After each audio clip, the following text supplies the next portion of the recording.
ಶ್ರೀಗುರುಭ್ಯೋ ನಮಃ.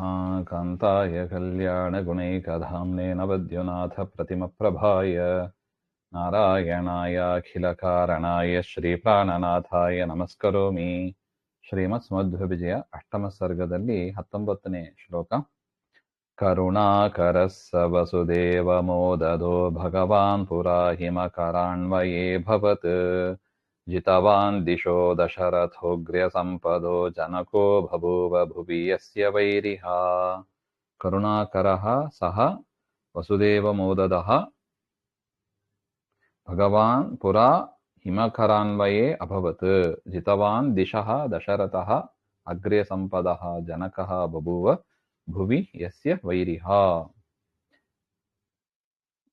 ಬದ್ರಿಕಾಶ್ರಮದಲ್ಲಿ ಶ್ರೀಮದಾಚಾರ್ಯರು ಬದ್ರಿನಾರಾಯಣನ ದರ್ಶನ ಮಾಡ್ತಾ ಪರಮಾತ್ಮನ ಅನೇಕ ರೂಪಗಳನ್ನ ಧ್ಯಾನ ಮಾಡ್ತಾ ಇದ್ದರು ಅಂತ ನಾವು ನೋಡ್ತಾ ಇದ್ದೀವಿ. ಇಲ್ಲಿಂದ ಕೆಲವು ಶ್ಲೋಕಗಳಲ್ಲಿ ರಾಮ ಮತ್ತು ಕೃಷ್ಣ ಎರಡು ಅವತಾರಗಳ ವಿಶೇಷವಾದ ಒಂದು ಚರಿತ್ರೆಯನ್ನ ಆಚಾರ್ಯರು ಇಲ್ಲಿ ಸ್ಮರಣೆ ಮಾಡ್ತಾ ಇದ್ದಾರೆ ಹಾಗೆ ಅಂತ ತಿಳಿಸ್ತಾ, ಮೊದಲನೇ ಶ್ಲೋಕದಲ್ಲಿ ವಸುಭಿಹಿ ಸಹಿತ ಸ ವಸವಃ ಏ ದೇವಾಹ ತೇಷಾಂ ಮೋದಂ, ದೇವತೆಗಳಿಗೆ ಸಂತೋಷವನ್ನ ಕೊಡುವವನಾಗಿ, ಕರುಣಾಕರಃ ಭಗವಾನ್, ಕರುಣಾ ಸಮುದ್ರನಾದ ಪರಮಾತ್ಮ ಶ್ರೀಮನ್ನಾರಾಯಣನು, ಪುರಾ ಹಿಂದೆ, ಉಷ್ಣಾಕರ ಕಿರಣ ಅಂದ್ರೆ ಸೂರ್ಯಸ್ಯ ಅನ್ವಯೇ ಅಂತ ಅರ್ಥ. ಸೂರ್ಯವಂಶದಲ್ಲಿ, ಹಿಮಕರ ಅನ್ವಯೇ ಅಂದ್ರೆ ಸೂರ್ಯವಂಶದಲ್ಲಿ ಅಭವತ್ ಅವತಾರವನ್ನು ತಾಳಿದ.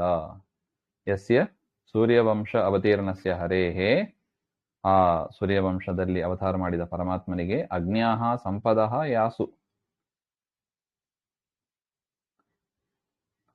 ಅಗ್ರ್ಯಾಹ ಸಂಪದ ಶ್ರೇಷ್ಠವಾದ ಸಂಪತ್ತು ಮತ್ತು ದಿಶಃ ಜಿತವಾನ್ ವೈರಿನಃ ಅಂತಿ ವೈರಿಹ, ಆ ಶ್ರೇಷ್ಠವಾದ ಸಂಪತ್ತು ಉಳ್ಳವನಾದ, ದಿಕ್ಕುಗಳನ್ನೆಲ್ಲ ಗೆದ್ದವನಾದ ಆ ದಶರಥ, ಜನಕ ತಂದೆಯಾದ ಅಂತ ಅರ್ಥ. ಅಂದ್ರೆ ಪರಮಾತ್ಮ ದಶರಥನಲ್ಲಿ ಅವತಾರ ಮಾಡಿದ ಅಂತ ಅರ್ಥ. ಇದು ಒಂದು ಅರ್ಥ. ಇದು ರಾಮದೇವರ ಪರವಾಗಿ. ಇನ್ನು ಕೃಷ್ಣದೇವರ ಪರವಾಗಿ, ಕರುಣಾಕರಃ ಸಹ, ಕರುಣಾಕರನಾದ ಪರಮಾತ್ಮ ನಾರಾಯಣನು, ವಸುದೇವಸ್ಯ ಮೋದಂ ಸಂತೋಷಂ ದದಾತಿ, ವಸುದೇವನಿಗೆ ಸಂತೋಷವನ್ನ ಕೊಡುವವನಾಗಿ, ಪುರಾ ಭುವಿ ಹಿಮಕರಾನ್ವಯೇ, ಹಿಂದೆ ಭೂಮಿಯಲ್ಲಿ, ಹಿಮಕರಾನ್ವಯ ಅಂದ್ರೆ ಚಂದ್ರವಂಶದಲ್ಲಿ ಅಂತ ಅರ್ಥ, ಅಭವತ್ ಅವತಾರವನ್ನು ತಾಳಿದ ಅಂತ ಅರ್ಥ. ಯಸ್ಯ ಶ್ರೀಕೃಷ್ಣಸ್ಯ, ಆ ಪರಮಾತ್ಮನ, ದಶದಿಶಃ ಜಿತವಾನ್ ವೈರಿಹ, ಆ ಎಲ್ಲ ದಿಕ್ಕುಗಳನ್ನು ಗೆದ್ದ, ವೈರಿಗಳನ್ನು ಗೆದ್ದ, ರಥಃ ಅಗ್ರ್ಯ ಸಂಪತಃ ಶ್ರೇಷ್ಠ ಐಶ್ವರ್ಯ ಉಳ್ಳವನಾದ ಜನಕ ಹುಟ್ಟಿದ, ಇದ್ರು ಅಂತ ಅರ್ಥ. ಅಂದರೆ ವಸುದೇವ ಸಂಪದ್ಭರಿತನಾಗಿ ಇದ್ದ ಅಂತ ಅರ್ಥ. ಇದು ಕೃಷ್ಣಾವತಾರದ ಅವತಾರದ ಘಟನೆಯನ್ನ ತಿಳಿಸಿಕೊಡ್ತಾ ಇದ್ದಾರೆ. ಇನ್ನು ಭುಜಗೇಶ್ವರೋಪಿ ಭುವನೇಶ್ವರ ಪ್ರಿಯ ಸಮಜನ್ಯಥಾರಿದರ ಜನ್ಮಭುವ್ಯಭೂತ ತಮಮುಷ್ಯ ಕಾಂತಿ ವಿಜಿತೇಂದುಮಗ್ರಜಂ ರಮಣೀಯ ಮಾಹುರಿಹ ರಾಮನಾಮಕಂ. ಇನ್ನು ಪರಮಾತ್ಮನ ಅವತಾರ ಆದ ಬಳಿಕ ಶೇಷದೇವರ ಅವತಾರವನ್ನು, ಆ ಎರಡು ಅವತಾರದಲ್ಲಿ ಆದದ್ದನ್ನು ಹೇಳ್ತಾ ಇದ್ದಾರೆ. ಭುವನೇಶ್ವರ ಪ್ರಿಯ, ಭುವನಕ್ಕೆ ಒಡೆಯನಾದ ಶ್ರೀಮನ್ ನಾರಾಯಣನಿಗೆ ಪ್ರಿಯನಾದ, ಭುಜಗೇಶ್ವರ ಅಪಿ ಶೇಷದೇವರು ಕೂಡ, ಭುವಿ ಸಮಜನಿ ಭೂಮಿಯಲ್ಲಿ ಲಕ್ಷ್ಮಣ ಎನ್ನುವ ಹೆಸರಿನಿಂದ ಹುಟ್ಟಿದರು. ಅಥ ಅನಂತರ, ತದನಂತರಂ ಅರಿಹಿ ಚಕ್ರಂ, ಚಕ್ರಕ್ಕೆ ಅಭಿಮಾನಿಯಾದವ, ಧರಹ ಶಂಖಕ್ಕೆ ಅಭಿಮಾನಿಯಾದವ ಅಂತ, ಶಂಖಚಕ್ರಗಳಿಗೆ ಅಭಿಮಾನಿಯಾದ ಕಾಮ ಮತ್ತು ಅವನ ಮಗ ಅಂತ ಅರ್ಥ. ಅವರು ಭರತ ಮತ್ತು ಶತ್ರುಘ್ನರಾಗಿ, ಅದರಿಂದ ಕಾಮ ಅಂದ್ರೆ ಭರತ, ಯಾರು ಚಕ್ರಕ್ಕೆ ಅಭಿಮಾನಿಯಾದವರು. ಇನ್ನು ಶತ್ರುಘ್ನ ಅವರು ಯಾರು ಅಂದ್ರೆ ಕಾಮನ ಮಗ ಅನಿರುದ್ಧ ಅಂತ, ಅವರು ಶಂಖಕ್ಕೆ ಅಭಿಮಾನಿ. ಶಂಖಚಕ್ರಕ್ಕೆ ಅಭಿಮಾನಿಗಳಾದ ಕಾಮ ಮತ್ತು ಅವರ ಮಗ ಅನಿರುದ್ಧ ಅವರೇ ಭರತ ಮತ್ತು ಶತ್ರುಘ್ನರಾಗಿ, ರಾಮನ ಲಕ್ಷ್ಮಣನ ತಮ್ಮಂದಿರಾಗಿ ಅವರು ಕೂಡ ಹುಟ್ಟಿದ್ರು ಅಂತ ಹೇಳ್ತಾರೆ. ಇಹ ಏತೇಷಾಂ ಮಧ್ಯೆ, ಇವರ ಮಧ್ಯದಲ್ಲಿ ಅಮುಷ್ಯ ಲಕ್ಷ್ಮಣಸ್ಯ ಅಗ್ರಜಂ ಜ್ಯೇಷ್ಠಂ ಕಾಂತ್ಯ ಮುಖಕಾಂತ್ಯ ವಿಜಿತ ಇಂದುಹು. ಲಕ್ಷ್ಮಣನ ಅಣ್ಣನಾದ ರಾಮಚಂದ್ರ ದೇವರ ಕಾಂತಿ, ಆ ಕಾಂತಿ ಸೂರ್ಯನನ್ನು ಕೂಡ ಮೀರಿಸುವುದಾಗಿ ಇತ್ತು. ಅಂತಹ ರಮಣೀಯವಾದ ಭಗವಂತಂ ದಾಶರಥಿಂ, ದಶರಥನ ಮಗನಾದ ರಾಮ, ರಾಮನಾಮಕ ಮಾಹುಹು, ಅವನನ್ನ ರಾಮ ಅಂತ ಕರೀತಾರೆ ಅಂತ. ದಶರಥನಲ್ಲಿ ಅವತಾರ ಮಾಡಿದ ಆ ಪರಮಾತ್ಮನಿಗೆ ರಾಮಚಂದ್ರ, ರಾಮ ಅಂತ ಹೆಸರು ಅಂತ ಒಟ್ಟು. ಇನ್ನು ಕೃಷ್ಣಾವತಾರ ಬಂದಾಗ ಅರ್ಥಾತ್ ಪರಮೇಶ್ವರ ಪ್ರಿಯ ಭುವಿ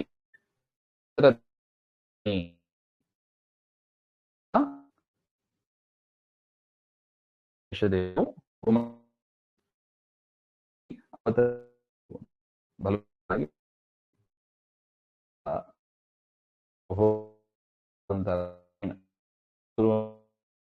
ಜನ್ಮೋತ್ಪತ್ತಿ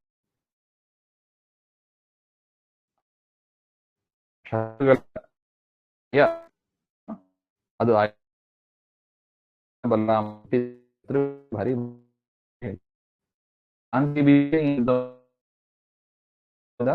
ಶಕ್ತಿಯನ್ನು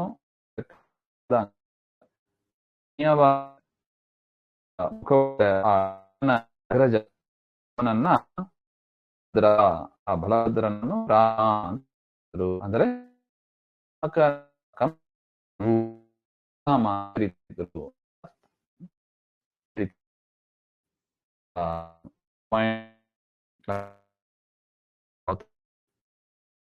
ಬಲ ಅವತಾರವನ್ನು ಈ ಆಚರಿಸಿಕೊಂಡು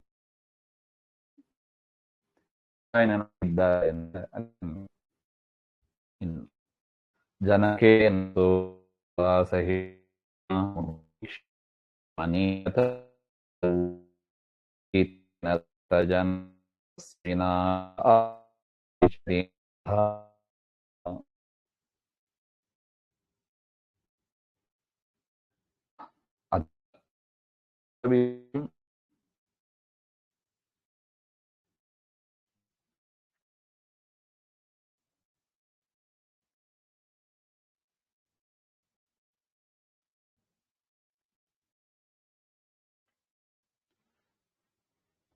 अथ विरहं पुत्रवियोगं सोढुं शीलम् अस्य अस्ति इति सहिष्णुः सह न भवति इति असहिष्णुः ಜನಕೇನ ಪಿತ್ರ ದಶರಥೇನ ಮುಹುರೀಕ್ಷಿತಃ. ತಂದೆಯಾದ ದಶರಥನಿಗೆ ಮಗನನ್ನ ಬಿಟ್ಟು ಇರ್ಲಿಕ್ಕಾಗ್ಲಿಲ್ಲ. ವಿಶ್ವಾಮಿತ್ರರು ಬಂದು ಕರೀತಾರೆ. ಆ ಸಂದರ್ಭದಲ್ಲಿ ಮಗನನ್ನ ಬಿಟ್ಟು ಇರ್ಲಿಕ್ಕಾಗಲಿಲ್ಲ. ಮುಹುರೀಕ್ಷತಃ, ಮತ್ತೆ ಮತ್ತೆ ರಾಮನ ಮುಖವನ್ನೇ ನೋಡ್ತಾ ಇದ್ದವರು ಆ ದಶರಥರು. ಅಂತ ಪ್ರಭು ಸಹ ರಾಮ, ರಾಮಚಂದ್ರ ದೇವರು ದುಷ್ಟಜನತಃ ರಾಕ್ಷಸ ಜನಾ ಚಕಿತೇನ ಭೀತೇನ ತಪ ಅಸ್ಯ ಅಸ್ತಿ ಇತಿ ತಪಸ್ವಿ ತೇನ ವಿಶ್ವಾಮಿತ್ರೇನ. ರಾಕ್ಷಸರ ಉಪಟಳದಿಂದ ತೊಂದರೆಗೆ ಒಳಗಾದ ಆ ವಿಶ್ವಾಮಿತ್ರರಿಂದ ವನಂ ಅನೀಯತೆ, ಕಾಡಿಗೆ ಕರೆದೊಯ್ಯಲ್ಪಟ್ಟ ಅಂತ ಅರ್ಥ. ರಾಮಚಂದ್ರ ಕಾಡಿಗೆ ಹೋದ ಅಂತ ಅರ್ಥ. ವಿಶ್ವಾಮಿತ್ರರು ಬಂದು ಕರೆದುಕೊಂಡು ಹೋದರು. ಆ ಸಂದರ್ಭದಲ್ಲಿ ರಾಮಚಂದ್ರ ದೇವರನ್ನ ಬಿಟ್ಟು ಇರ್ಲಿಕ್ಕಾಗದೆ ಮತ್ತೆ ಮತ್ತೆ ರಾಮನ ಮುಖವನ್ನೇ ನೋಡ್ತಾ ಇದ್ರು ದಶರಥರು ಅಂತ ಅರ್ಥ. ಅಲ್ಲಿಗೆ ಹೋಗಿ ತತಃ ಶ್ರೀರಾಮ ಆಸುರೀಂ ಅಸುರ ವಂಶಜಾಂ, ಅಸುರರ ವಂಶದಲ್ಲಿ ಹುಟ್ಟಿದೆ, ರಾಕ್ಷಸೀಂ ತಾಟಕಾಂ ತಾಟಕಿಯನ್ನು ಜಗಾನ, ರಾಮಚಂದ್ರ ದೇವರು ಸಂಹಾರ ಮಾಡಿದರು ಅಂತ ಅರ್ಥ. ಇನ್ನು ಕೃಷ್ಣಾವತಾರದಲ್ಲಿ ವಿರಹ ಸಹಿಷ್ಣುನ ಜನಕೇನ, ತಂದೆಯಿಂದ ವಿರಹವನ್ನ ಸಹನೆ ಮಾಡ್ಲಿಕ್ಕಾಗದೆ ಮತ್ತೆ ಮತ್ತೆ ನೋಡ್ತಾ ಇದ್ದರಂತೆ ವಸುದೇವ ಶ್ರೀಕೃಷ್ಣನನ್ನೇ ನೋಡ್ತಾ.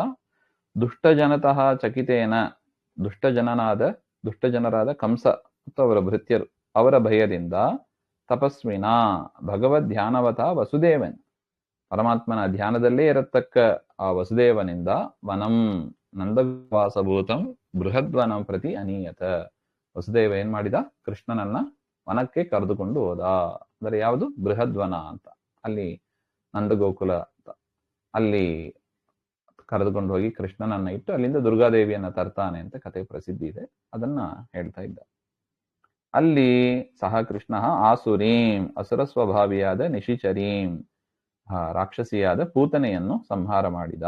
ಹಾಗೆ ರಾಮಚಂದ್ರ ತಾಟಕಿಯನ್ನು ಸಂಹಾರ ಮಾಡಿದ, ಕೃಷ್ಣ ಪೂತನಿಯನ್ನು ಸಂಹಾರ ಮಾಡಿದ ಅಂತ ಒಟ್ಟು.